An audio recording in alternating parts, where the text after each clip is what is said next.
함께 나누실 말씀은 신약성경 디모데전서 1장 18절로 20절 말씀입니다. 같이 읽습니다. 아들 디모데야, 내가 내게 이 교훈으로서 명하노니 전에 너를 지도한 예언을 따라 그것으로 선한 싸움을 싸우며 믿음과 착한 양심을 가지라.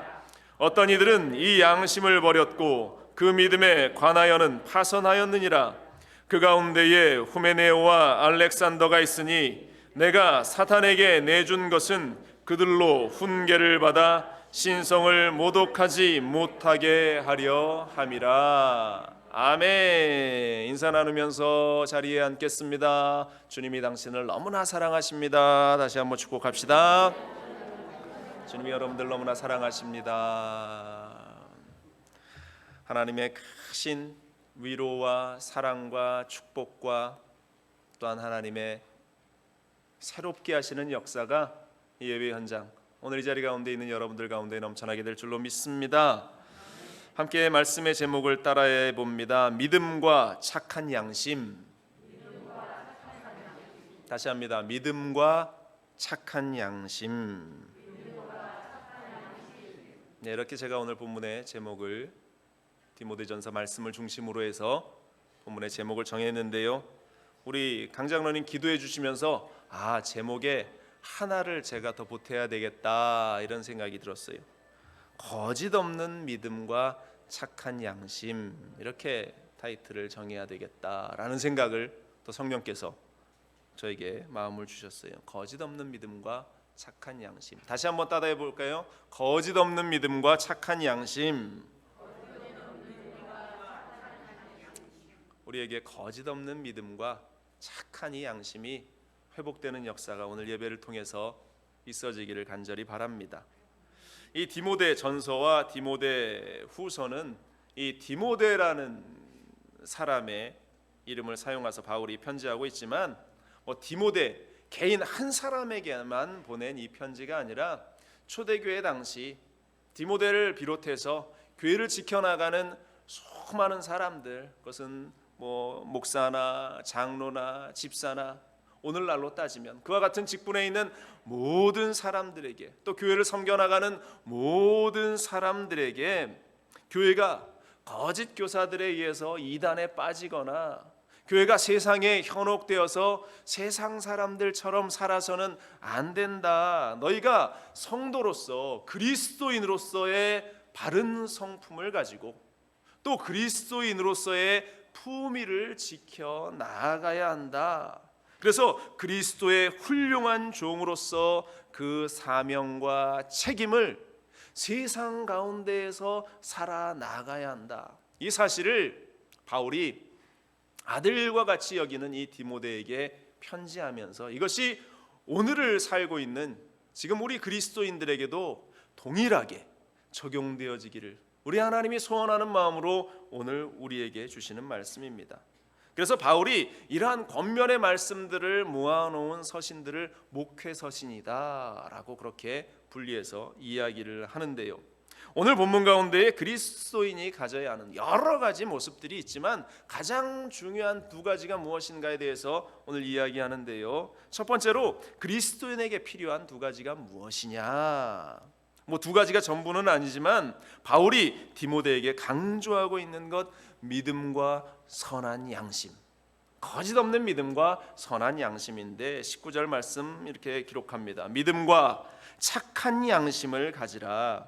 어떤 이들은 이 양심을 버렸고 그 믿음에 관하여는 파선하였느니라 말하고 있어요. 예전 성경에는 선한 양심이다 이렇게 기록하고 있는데요. 개역개정에는 이제 믿음과 착한 양심 이렇게 번역을 하고 있습니다. 초대교회 당시 예수님을 따르던 많은 사람들이 있었습니다. 그런데 시간이 조금씩 지나면서 그들 주위에서 이 예수 믿는 사람들을 현혹하는 다른 사상들이 그들 가운데에 들어와서 믿음을 잃어버리게 하는 일들이 생겨났습니다. 그것을 이단이다라고 이야기했죠. 그래서 아마 이 바울이 지금 권면하고 있는 믿음을 가져라라고 말한 것은 그 예수 그리스도의 그 동정녀 탄생에 대해서 거부하고 이 그리스도의 신성을 부인했던 당시 에비온이라는 그룹, 에비온파들을 대항해서 그들을 주의하라라는 그런 경고였고요. 착한 양심에 대한 언급은 도덕 폐기론을 주장하고 있었던 니골라당이라는 그러한 무리들이 이 더 이상 우리가 그러한 도덕적인 기준을 가지고 왜 우리는 구원받았기 때문에 그러한 기준 가운데에 있을 이유가 없다 하면서 성적인 문란함을 제의적인 요소로 제안하면서 사람들의 마음을 흔들어 놓았던 그러한 무리들.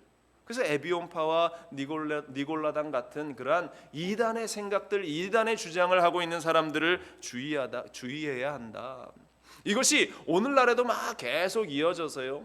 통일교나 JMS 정명석이나 구원파 같은 그들에게 동일하게 이 초대교회 1세기, 2세기에 생겼던 그러한 이단의 사상들이 여전히 오늘날 우리에게도 다가와서 우리를 혼란하게 하는 일들이 우리 주위에서 넘쳐나고 있는 것을 우리가 보게 됩니다. 사랑하는 여러분들, 우리는 순복음중앙교회에 모인 여러분들은 바른 하나님의 말씀들을 들을 수 있고 바른 하나님의 믿음을 가질 수 있고 우리가 거짓에 현혹되지 않고 온전한 믿음의 자리에 설 수 있음을 늘 감사할 수 있는 우리가 되기를 주님의 이름으로 간절히 축원을 드립니다.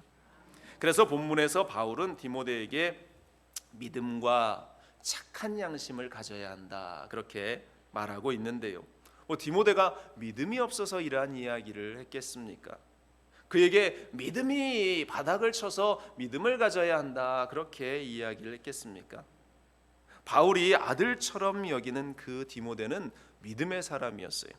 디모데전서 1장 2절에 보면 믿음 안에서 참 아들 된 디모데에게 편지하노니 하나님 아버지와 그리스도 예수 우리 주께로부터 은혜와 긍휼과 평강이 내게 있을지어다. 이렇게 아주 다정한 어투로 바울이 디모데에게 편지하는데요. 믿음 안에서 참 아들 된 디모데라고 표현을 하는데 얼마나 이 디모데가 정말로 영적인 아버지 바울의 믿음을 잘 이어받아서 스승이자 아버지와 같이 여기는 그 바울의 믿음대로 잘 성장했기에 바울이 디모데를 보면서 흡족한 마음으로 그를 칭찬하면서 편지하고 있는 장면이죠. 또 디모데후서 1장 3절로 5절에도 그의 가문의 믿음에 대해서 이야기하는데요. 3절에 이렇습니다. 내가 밤낮 간구하는 가운데에 쉬지 않고 너를 생각하여 청결한 양심으로부터 조상적부터 섬겨오는 하나님께 감사하고 내 눈물을 생각하여 너 보기를 원하면 내 기쁨이 가득하게 하려 함이니 이는 내 속에 거짓이 없는 믿음이 있음을 생각함이라. 이 믿음은 먼저 내 외조모 로이스와 내 어머니 유니게 속에 있더니 내 속에도 있는 줄을 확신하노라. 디모데가 어떤 사람이라고요? 청결한 양심을 가지고 있고 거짓 없는 믿음을 가지고 있는 이 디모데에게 바울이 편지하고 있는 거예요.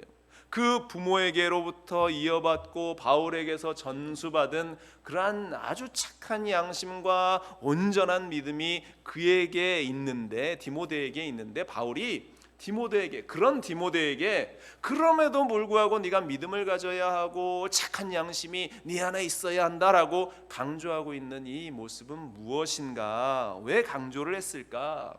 바로 그것은 그렇게 간직하고 있는 믿음을 잃지 말아라 라고 이야기하고 있는 것입니다. 이 믿음을 가지라고 하는 이 말씀을 영어 성경에는 holding on to faith 이렇게 번역을 하고 있습니다. 붙잡으라는 이야기죠. 믿음을 꽉 붙잡고 놓아서는 안 된다라고 말씀하고 있는 것입니다. 내 안에 이렇게 좋은 믿음이 네 속에 있는데 그것을 세상의 이단과 또한 세상의 물질적인 요소들과 세상의 관점들로 희석시켜 버려서 놓쳐버리면 안 된다. 너의 그 좋은 믿음을 꽉 붙잡고 나가야 한다. 지금 바울이 디모데에게 그렇게 권면하고 있는 말씀입니다. 사랑하는 여러분들, 이 시대를 살아가는 우리가 믿음을 꼭 붙잡는 자들이 되어야 할 줄로 믿습니다. 히브리서 12장 2절 상반절은 말합니다. 믿음의 주여 또 온전하게 하시는 이인 예수를 바라보라. 우리가 믿음을 붙들기 위해서는 예수를 바라봐야 하는 거예요.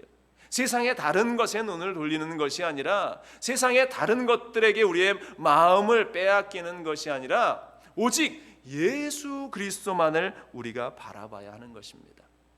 성경에 중풍병 걸린 친구를 이 들것에 메어서 예수님에게 데리고 왔던 친구들의 모습이 기록되어 있습니다. 사람들이 많아서 갈 수 없으니까 지붕을 뚫어가지고 그 친구를 그 아래로 내려보냈던 그 친구, 그 모습, 또 소경 바디메오의 모습도 나오는데요, 예수님께서 그 소경을 보면서 또 이 중풍병자를 보면서 질문하셨던 것이 내가 너에게 뭐 해주기를 원하느냐, 예수님께서 그렇게 질문하시죠.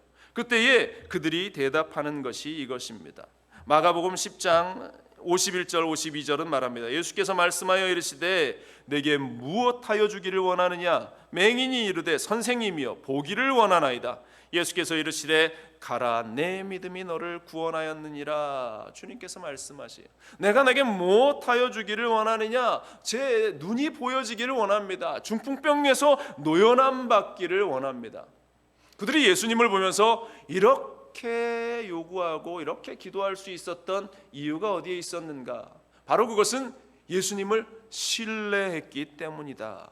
의심하지 않았기 때문이다. 예수님께서 나를 고쳐주신다, 고쳐주실 것이다 라는 신뢰와 확신과 의심하지 않는 그 마음, 바로 이것이 믿음이다 라는 사실입니다. 여러분들 이 자리에서 예수님이 여러분들의 삶 속에 함께 하심을 의심하지 않고 이 자리에 계십니까? 예수님이 여러분들의 삶 가운데에 늘 함께 하시고 성령으로 동행하고 있다라는 사실을 여러분들이 의심하지 않습니까? 아유, 목소리가 또 작아지셨네. 믿는 것, 바로 그것이 믿음이야 라고 주님께서 말씀하시는 거예요. 주님이 우리와 함께 하신다라는 사실을 내가 신뢰하고 흔들리지 않는 것, 바로 그것이 믿음이다라고 성경이 말씀하고 있습니다. 어제 그제 할렐루야 대성의 강사로 김병삼 목사님께서 말씀을 전해주시는데, 첫째 날 종회자대에 대해서 이야기하면서 그 종은 그 주인의 뜻을 따르는 사람이다라고 말씀을 하셨습니다. 자기의 생각을 가지고 주인을 판단하는 사람이 종이 아니다. 자기의 뜻을 앞세워서 주인이 명령하는 것에 대해서 자기의 의견을 이야기하는 사람이 아니다라고 종의 신분에 대해서, 제자의 신분에 대해서 분명히 말씀을 하셨어요. 그런데 그 종이, 그 제자가 그 주인의, 그 선생의 말을 따를 수 있는 그 핵심에는 그 주인의 뜻이 조금도 틀리지 않다라는 신뢰, 확신, 바로 그것 때문에 그 주인의 말을 따를 수 있다. 바로 이것이 믿음인 것이다 라고 우리에게 말씀을 하고 있습니다. 사랑하는 여러분들, 우리 하나님의 말씀이 1.1획도 변함없이 우리에게 참된 진리가 된다라는 사실을 우리는 결코 의심치 말아야 할 줄로 믿습니다. 그래서 우리가 순종할 수 있는 것은, 우리가 순종해 나아가는 것은 그 하나님에 대한 확실한 신뢰, 바로 그 믿음으로부터 시작되어진다라는 사실을 오늘 우리는 깨달아야 할 것입니다. 그리고 그 주인을 믿는 그 믿음을 통해서 우리가 나타내 보여야 하는 자세는 누가복음 17장 10절에 이와 같이 너희도 명령받은 것을 다 행한 후에 이르기를 우리는 무익한 종이라 우리가 하여야 할 일을 한 것뿐이라 할지니라. 종이 무언가 일을 했다고 대접받고 종이 무언가 했다고 인정받는 그것이 종의 역할이 아니다.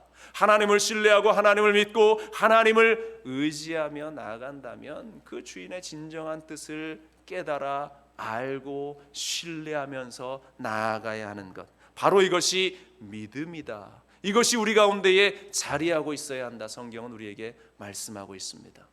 여러분들, 하나님을 신뢰하는 그 믿음, 결코 그 하나님의 말씀을 의심하지 않는 그 믿음이 여러분들 가운데 있기를 주님의 이름으로 간절히 축원을 드립니다. 또 한 가지 우리에게 필요한 것이 착한 양심이다라고 말합니다. 원래 하나님은 사람을 지으실 때 그 양심이라는 것을 우리 안에 넣어 놓으셨어요. 그래서 그 양심의 창을 통해서 우리가 하나님을 볼 수 있게 하셨다. 하나님을 섬기도록 하셨다라는 것입니다. 아주 옛날 과거에 예수라는 이름을 들어보지 못했던 그때에 우리 할머니, 우리 할아버지들도 무언가 알 수 없는 그 신에 대한 존재에 대해서 그들은 알고 있었습니다. 그래서 자식이 잘 되기 위해서 그들이 이 물그릇 하나 떠놓고 달을 보면서 그들이 빌었던, 기도했던 그 모습도 그들이 예수를 몰랐지만 한 줄기 작은 빛, 하나님께서 만들어 놓은 이 양심에, 착한 양심에 신을 파악할 수 있는 그 양심을 주셨는데 그때는 그것이 하나님인지 우리 예수님인지 몰랐단 말입니다. 그런데 우리가 예수 그리스도의 하나님의 말씀을 우리가 들으면서 그때 하나님께서 비춰주신 그 빛, 그 착한 양심의 빛이 바로 하나님을 볼 수 있도록 하셨던 것이구나. 그리고 정말로 예수 그리스도가 참된 우리의 구주가 되시는구나 라는 것을 이제야 내가 깨닫게 되었구나. 하나님께서 우리 안에 그와 같이 하나님을 볼 수 있는 그 작은 창을 만들어 놓으셨는데 그게 양심이다라는 것이죠. 그런데 우리의 죄로 인해서 이 양심이 부패해지고 우리의 죄로 말미암아서 하나님을 바라볼 수 있는 마음이 닫혀지면서 이 땅 가운데 예수 그리스도의 참된 진리를 듣고도 이것이 진리인지 모르며 이것이 하나님의 말씀인지 모르며 더 악한 길로, 부패한 길로 걸어나가는 오늘의 인생, 오늘날의 우리의 삶이 얼마나 하나님 보시기에 가슴 아픈 일인가 우리는 기억해야 할 것입니다. 그러나 예수 그리스도의 십자가의 공로로 죄가 용서받고 또한 우리가 주님을 나의 구주로 인정해 모셔드리기 시작하면서 이 부패했던 양심들이 회복되어지기 시작하는 것입니다. 착한 양심이 우리 가운데에 되살아나서 하나님을 믿고 구원의 은혜 가운데에 우리가 설 수 있게 되는 것입니다. 그래서 우리 하나님께서는 성령을 통해서 날마다 부패하려고 하는 우리의 양심들을 새롭게 하시는 거예요. 그래서 우리가 기도해야 하는 것이고 성령님과 늘 동행하기 위해서 애써야 하는 것입니다. 하나님의 뜻을 거스르게 하는 것은 사탄 마귀가 우리 가운데에 끊임없이 우리의 양심을 부패하게 하는 그러한 요소들인데 그럼에도 불구하고 우리가 날마다 하나님의 마음들을 알아서 그렇게 기도할 수 있는, 그래도 착한 양심이 우리 가운데에 자리하고 있음에 우리는 또 감사해야 할 줄로 믿습니다. 그런데 인간은 자꾸만 그것을 거부해요. 하나님이 허락하시는 그 착한 양심대로 살기를 거부하면서 하나님, 세상 사람들도 다 이렇게 사는데 우리도 조금 이렇게 사면 어떻습니까? 하나님, 세상 사람들도 다 이런 방식으로 사는데 우리도 조금 그렇게 살면 어떻습니까? 그렇게 하나님의 뜻을 무시하면서 살아간다. 그러다 보면 점점 우리의 그 착한 양심은 부패한 양심으로 바뀌어지면서 얼마나 세상 사람들이 악한 모습으로 살아갑니까? 죄악 가운데 있으면서도 죄인지도 모르면서 그들이 살아가고 있는 그 모습이 우리에게도 다가올 수 있다라는 사실. 그래서 오늘 성경이 말하는 것처럼 착한 양심을 잃어버리고 믿음도 파손하게 되는 것처럼 된다, 이렇게 말씀해요. 지난 주간 삼손에 관한 이야기를 우리가 새벽 예배 때 계속 묵상을 했는데요. 나실인 하나님이 택하신 사람으로 태어나고 자랐습니다. 힘의 근원이 하나님으로부터 온다는 사실도 잘 알았습니다. 그런데 한 여인에게 눈이 멀어서, 이 세상의 정욕에 눈이 멀어서 하나님께서 자신에게 주신 힘과 자신에게 주신 그러한 능력들을 그가 무시하면서 살아갑니다. 그럼에도 끊임없이 하나님께서 그의 마음을 놓고 하시면서 그 길로 가면 안 된다라는 사실을 이 삼손도 알았어요. 사사기 16장 16절로 17절에 보면 날마다 그 말로 그를 재촉하여 조름해 삼손의 마음이 번뇌하여 죽을 지경이라. 삼손이 진심을 드러내어 그에게 이르되 내 머리 위에 삭도를 대지 아니하였나니 이는 내가 모태에서부터 하나님의 나실인이 되었음이라. 만일 내 머리가 밀리면 내 힘이 내게서 떠나고 나는 약해져서 다른 사람과 같으리라. 그 드릴라의 그 유혹 속에 그가 어떠한 마음이 들었느냐? 마음이 번뇌하고 죽을 지경이 되었다. 하나님이 허락하신 그러한 착한 양심이 그것이 잘못된 길이라는 사실을 끊임없이 이야기했음에도 그것을 거부했던 그 삼손의 마지막 모습은 결국 눈알이 뽑히고 머리가 빌리고 마지막 한 번 힘써서 그 블레셋 사람들을 함께 그 잿더미에 묻어버리긴 했지만 얼마나 그 귀한 그 달란트를 허비해버리는 안타까운 삶을 살았는가. 사랑하는 여러분들, 그리스도인에게는 예수 그리스도를 주로 고백하며 하나님을 믿고 신뢰하며 나가는 믿음과 하나님이 우리에게 심어놓으신 그 착한 양심이 날마다 새로워지는 은혜의 역사가 있어야 할 줄로 믿습니다. 바로 이것이 우리에게 필요한 두 가지의 모습이다 라고 바울이 이야기하는데, 그렇다면 두 번째로 이 믿음과 거짓 없는 믿음과 착한 양심을 얻고 지키는 방법은 무엇인가? 본문 18절은 이렇게 말합니다. 아들 디모데야, 내가 내게 이 교훈으로서 명하노니 전에 너를 지도한 예언을 따라 그것으로 선한 싸움을 싸우며, 이렇게 말하고 있습니다. 거짓 없는 믿음과 착한 양심을 위해서 선한 싸움을 싸우라. 싸움을 싸워야 얻을 수 있는 것이다 라고 이야기합니다. 그것은 그냥 앉아서 가만히 나에게 주어지겠지 한다고 얻어지는 것이 아니라 치열한 싸움을 통해서 우리가 믿음을 얻을 수 있고 착한 양심을 지켜나갈 수 있다라고 말하는 것입니다. 그런데 무엇을 기반으로? 예언을 기반으로 이렇게 이야기합니다. 내가 이 교훈으로서 명하노니 전에 너를 지도한 예언을 따라, 이렇게 이야기하는데요. 예언이 무엇인가? 구약의 예언은 오실 메시아에 대해서 이야기했고요. 이 신약 시대 이후에 그 예언은 다시 오실 그리스도 예수에 대한 예언이 이루어져 있는데, 오늘 본문에서 사도 바울이 예언이라고 하시는 이 말씀은 단지 우리가 알 수 없는 그 미래에 대해서 점치듯 이야기하는 그러한 차원의 예언이 아니라는 것입니다.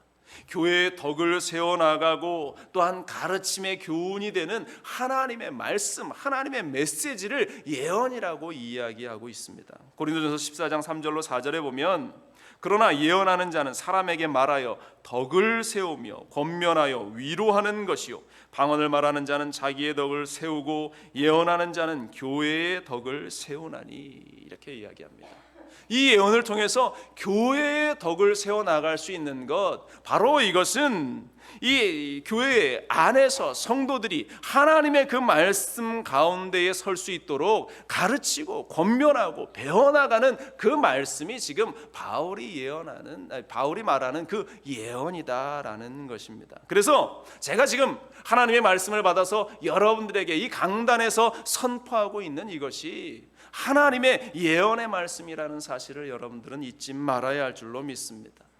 그런데 제가 하나님의 말씀을 받지 않고 제 감정에 치우쳐서 이것도 하지 마십시오, 저것은 이렇게 해야 합니다, 저것은 이 모습으로 해야 합니다, 만약에 제 감정에 치우쳐서 제 성질에 치우쳐서 그러한 소리를 하면 그것은 예언이 아니죠. 그건 인간의 소리에 불과할 겁니다.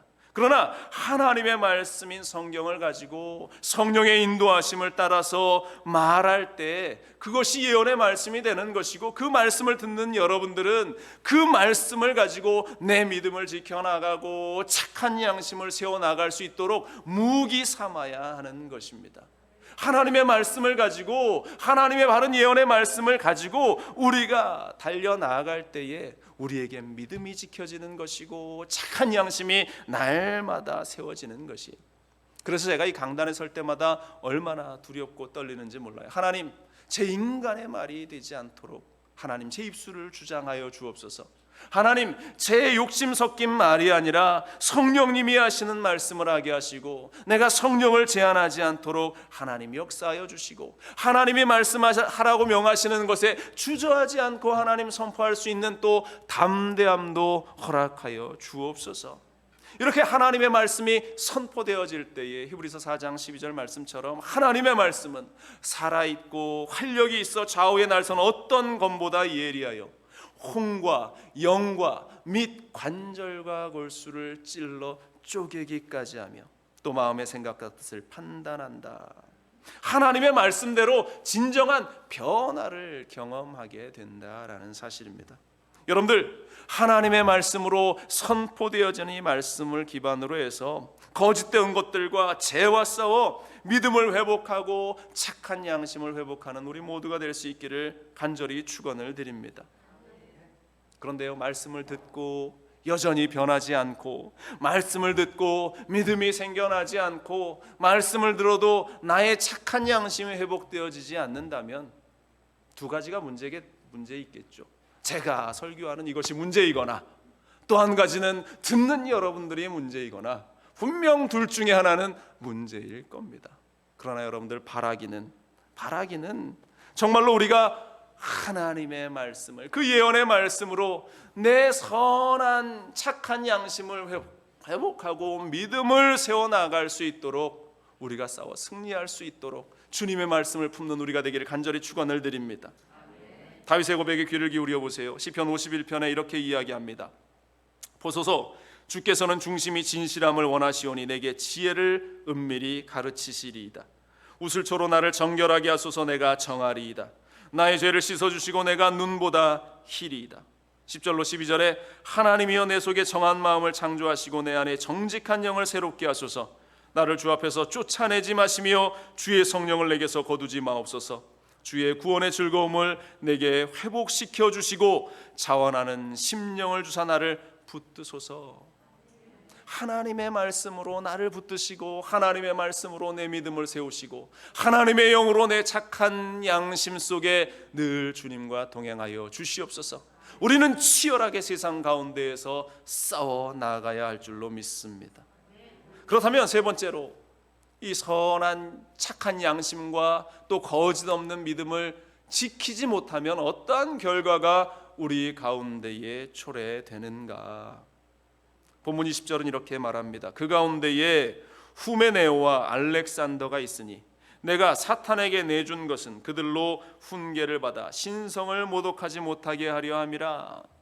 바울이 후메네오와 알렉산더라는 두 사람의 이름을 지칭하면서 우리의 교훈을 삼으라, 이렇게 말씀을 하고 있습니다.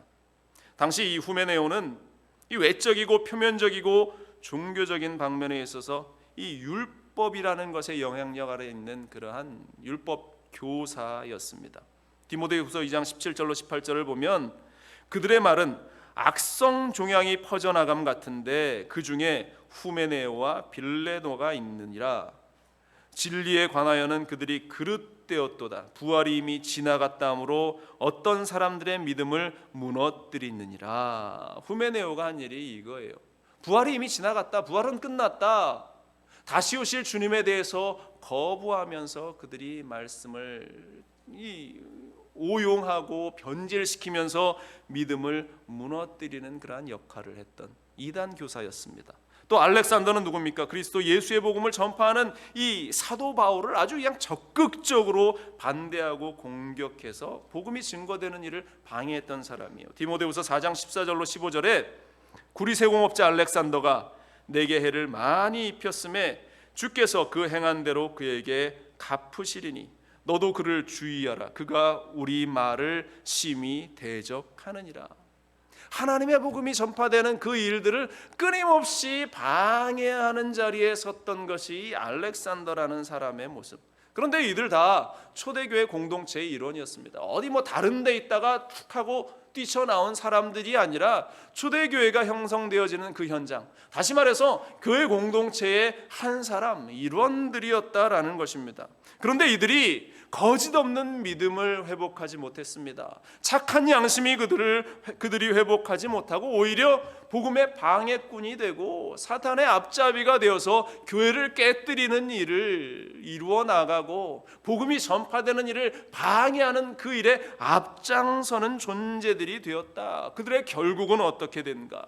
성경이 말한 대로 사단에게 내어주는, 그들이 더 이상 하나님의 은혜의 자리에 서지 못하고 회복하는 버림받은 존재가 되었다라는 사실입니다. 여러분들, 이 교훈을 우리는 바로 알아들어야 하는 것이, 우리 하나님께서는 우리의 모든 죄를 용서하십니다. 우리가 하나님의 앞에 나와서 하나님께 기도하고 간구할 때에 진실로 우리가 눈물로 기도하며 하나님께 회개를 구할 때 하나님께서 모든 죄를 용서하시나, 그러나 용서되지 않는 한 가지, 그것은 성령을 회방하는 죄, 그 죄는 용서받을 수 없다. 마태복음 12장은 이렇게 이야기합니다. 그러므로 내가 너희에게 이르노니 사람에 대한 모든 죄와 모독은 사하심을 얻되 성령을 모독하는 것은 사하심을 얻지 못하겠고, 또 누구든지 말로 인자를 거역함은 사하심을 얻되 누구든지 말로 성령을 거역하면 이 세상과 오는 세상에서도 사하심을 얻지 못하리라. 성령을 회방하고 성령을 거스리고 하나님의 일을 방해하는 자들은 결국 버림받는 존재가 되어질 수밖에 없다. 여러분들, 하나님의 일을 방해함으로 우리가 하나님께 버림받는 안타까운 인생이 되지 않기를 주님의 이름으로 간절히 부탁을 드립니다. 그런데 오늘날 교회 안에서 이럴 가능성이 있어 보이는 사람들이 많아 보인다라는 사실이에요. 우리 교회는 그런 분들이 없지만 여기저기에서 들리는 소리를 들어보면 정말로 과연 이들이 구원받을 수 있는가? 과연 이들이 하나님의 은혜의 자리에 서는 자들이 되는가? 성령께서 우리의 마음을 주장하고자 하시는데 믿음을 잃어버리고 하나님이 창조하신 대로의 그 착한 양심을 다 훼손시켜 버리고 회복되지 못한 자들은 결국 성령의 음성을 들을 수 없어요. 하나님의 음성을 들을 수 없으니까 당연히 하나님의 일에 방해꾼이 될 수밖에 없는 것입니다. 자신의 생각으로 자신의 뜻으로 하나님의 일을 막아서는 자가 되면 결국 하나님께 버림받을 수밖에 없게 되는 것이고, 그들에게는 회개할 기회조차 주어지지 않는 것입니다. 여러분들 두렵지 않습니까? 내가 하나님의 일에 방해꾼은 아닌가? 내가 하나님을 예배하는 일에 방해꾼으로 자리하고 있지는 않은가? 같은 공동체, 같은 공간에 앉아 있지만 내가 예배를 방해하는 자로서 혹여 이 자리에 있는 것은 아닌가? 우리는 늘 스스로를 돌아봐야 할 줄로 믿습니다. 초대교회 아나니아와 삽비라의 예가 우리에게는 굉장한 도전을 주지요. 초대교회 핵심 멤버였습니다. 꽤 유명한 부부였을 겁니다. 그들이 자신의 모든 재산을 팔았습니다. 그리고 교회에 헌금하려고 결단합니다. 교회 공동체가 함께 그것으로 생활할 수 있는 기반을 마련하려고 결단했습니다. 그런데 다 팔고 나니 그 가운데에 사단이 이러한 마음을 심어주는 거예요. 너가 그것을 다 헌금하고 나면 너는 어떻게 먹고 살래? 너가 그것을 다 내어놓고 나면 너는 어떠한 모습으로 살아가겠느냐? 사단이 그 마음을 흔들어 놓기 시작하자 일부만 내어놓습니다. 그리고 전부인 척합니다. 차라리 처음부터 이것이 내가 가진 것의 일부를 내가 이 교회에 헌금합니다라고 했으면 좋았을 것인데, 아마 바나바처럼 전부를 헌금했다라는 이야기를, 칭찬을 듣고 싶은 그 마음이 그 가운데에 있었겠죠. 사단이 주는 마음 가운데에 그 착한 양심이 부패하고 하나님을 신뢰하는 그 믿음이 흔들거려 버리면서 교회와 주의 종을 속입니다. 베드로가 그들을 책망합니다. 사도행전 5장 3절로 5절에 베드로가 이르되 아나니아야 어찌하여 사탄이 내 마음에 가득하여 내가 성령을 속이고 땅값 얼마를 감추었느냐? 땅이 그대로 있을 때에는 내 땅이 아니며 판 후에도 내 마음대로 할 수가 없더냐? 어찌하여 이 일을 내 마음에 두었느냐? 사람에게 거짓말한 것이요 하나님께로다. 아나니아가 이 말을 듣고 엎드러져 혼이 떠나니 이 일을 듣는 사람이 다 크게 두려워하더라. 결론이 그 자리에서 죽음을 맞이하는 결과를 그들이 얻습니다. 구약에 역시 등장하는 아간 역시 여리고에서 얻어지는 것을 하나도 전리품으로 취하지 말라고 했던 하나님의 말씀을 어기고 자신의 욕심에 전리품을 챙기죠. 시날산 외투와 은 200세겔, 50세겔 되는 금덩어리, 그렇게 많이 훔친 것도 아니에요. 이 정도는 용납이 되지 않을까라고 이해될 수 있을는지 모릅니다. 그러나 그 결과가 공동체를 어려움에 빠뜨리고 또한 발각되어서 그 모든 가족들이 죽게 되는 일. 여호수아 7장 1절에 이스라엘 자손들이 온전히 바친 물건으로 말미암아 범죄하였으니 이는 유다 지파 세라의 증손 삽디의 손자 갈미의 아들 아간이 온전히 바친 물건을 가졌습니다. 야훼께서 이스라엘 자손들에게 진노하시니라. 그 잘못된 것으로 인해서 공동체가 어려움을 당하고 잃어버린 믿음으로 부패해버린 양심으로 말미암아서 그 공동체의 어려움과 고통이 다가왔고 결국은 그것은 자신의 조금의 욕심을 채우는 것이 아니라 하나님을 무시하고 하나님을 믿지 않고 착한 양심을 잃어버린 행동이었다. 여러분들, 믿음과 이 착한 양심은 서로 연결이 되어 있습니다. 믿음을 주시는 분도 우리 성령님이죠. 우리의 착한 양심을 회복하시는 분도 성령님이시기 때문입니다. 그러므로 중요한 것은 우리가 성령을 인정하고 모셔드리면서 우리의 믿음이 훼손되지 않기를, 우리 약한 착한 양심이 부패하지 않기를 우리는 늘 기도해야 한다. 그래서 사단의 유혹 가운데 우리가 버텨낼 수 있는 것, 두 번째 내지에도 말한 대로 우리가 치열하게 싸워 나갈 수 있는 그 힘은 오직 성령께로부터 시작된다라는 사실입니다. 여러분들, 그래서 성령의 충만함을 늘 강조하는 거예요. 우리가 매일매일 성령의 충만함 가운데에 있어야 한다라는 사실을 강조하는 것이 바로 그 이유다. 여러분들, 우리의 삶 속에 정말로 거짓없는 믿음이 회복될 수 있기를 바랍니다. 여러분들의 인생 가운데에 정말로 그리스도인으로서 착한 양심을 가지고 살아나갈 수 있는 우리가 될 수 있기를 간절히 축원을 드립니다. 우리가 세상에 살면서 여전히 세상 사람처럼 똑같이 산다면 그것은 그리스도인의 삶이 아니죠. 세상 가운데 살면서 우리는 참된 빛으로서 소금으로서의 역할을 감당해야 한다. 어제 김병삼 목사님도 설교를 하실 때에 믿음의 사람이 세상 가운데에 자리하고 있는 것만으로도 우리가 귀한 사명을 감당하는 것이다 라고 이야기하셨어요. 우리가 그 세상의 한복판에 있으면 세상 사람들이 우리 때문에 불편해한다라는 거죠. 그 불편함을 우리는 세상 가운데에 주어야 바로 이것이 제대로 된 빛의 역할을, 소금의 역할을 감당하는 사람들의 모습이다. 우리가 세상 한복판에 있는데도 세상 사람들이 전혀 우리 때문에 불편하지 않는다. 바꿔 말하면 그것은 문제 있는 그리스도인인 거예요. 세상 사람들과 너무 동화가 잘 된다라는 것은 뭘 말하는 겁니까? 세상 사람들처럼 산다는 거예요. 세상 사람들의 모습으로 거짓되고 속이고 그러한 모습으로 살아간다라는 것입니다. 여러분들, 오늘 이후부터는 여러분들이 세상의 한복판에 있을 때 주변에 믿지 않는 사람들이 여러분들로 말미암아서 불편해질 수 있기를 간절히 부탁을 드립니다. 바로 그것이 사명을 이루어가는 그리스도인의 삶의 모습이다. 바로 그것이 거짓 없는 믿음을 회복한 사람들의 모습이고, 바로 그것이 착한 양심을 가지고 그것을 회복한 사람들의 모습이다. 오늘 사도 바울이 아들과 같이 여기는 디모데에게 이야기하는 것이 바로 그것이다. 우리가 잃어버린 믿음을 회복하고 부패해버린 그 양심을 착한 양심으로 돌려놓는 일, 이것을 위해서 우리는 치열하게 싸워야 한다. 성령께서 우리를 붙잡아 주실 줄로 믿습니다. 우리의 힘으로는 안 됩니다. 우리의 능력으로는 할 수 없습니다. 나의 힘과 나의 열심으로는 불가능합니다. 그러나 성령이 우리와 함께 하시면, 성령이 우리와 함께 하실 때 그 역사는 우리의 삶 가운데에 나타나게 된다라는 사실, 여러분 오늘도 그 확신을 가지고 믿음의 결단으로 주님의 자리에 함께 하기를 간절히 축원을 드립니다. 기도하겠습니다. 믿음을 지켜나가기 위해서, 착한 양심을 회복하기 위해서 성령님과 더불어 치열하게 싸워내야 하는 우리의 인생, 아버지 하나님, 정말로 우리 안에 그 소중한 것들이 회복되고 이루어질 수 있게 하여 주옵소서. 이를 위해서 늘 성령의 충만, 성령 충만, 우리가 노래 부르듯이 외치는 이 성령의 충만, 정말로 이것이 진실되게 우리 가운데에 넘쳐나야 할 줄로 믿습니다.